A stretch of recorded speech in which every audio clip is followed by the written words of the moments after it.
Hey, good afternoon. Good run through today. Looking forward to putting the helmets back on tomorrow. Questions? Yeah, obviously you had a long injury report. You see any improvements on that front? In some places, yes. In some places, no. We'll put something out again tomorrow. How close are you to setting the 5 guys that you expect to play on the offensive line? Getting closer. Yeah, we're getting closer. Again, I still want to hear from Dave McCune and the medical staff the availability of some of the other guys.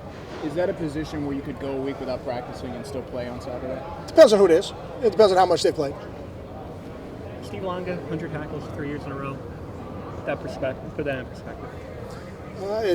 It certainly puts him in rare company. That's for sure.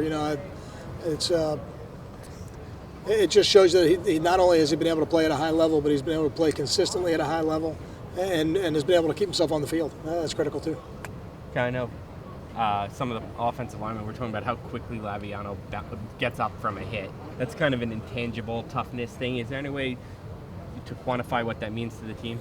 I think the quarterback is always going to be a position of leadership. There's no question, and people want their leaders to be tough.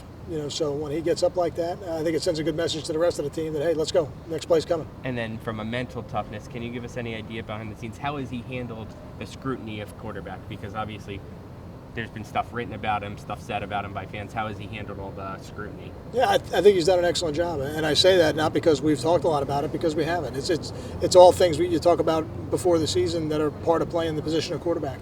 So to me, it's about how he goes about his business every day, how he works, how he is in the meetings, how interactive he is, how authoritative he is at practice.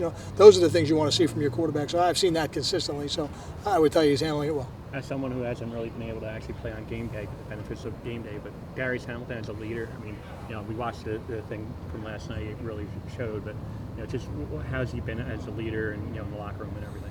He's doing as good a job as you can do when you're not playing, and I think it's unique. I haven't been around a lot of players that when they've been injured and been out for an extended period of time can still have the impact from a leadership position that he's had. So I think it speaks to his wanting to do it, but also speaks to kind of his status on the football team and how he's viewed and what his work habits are.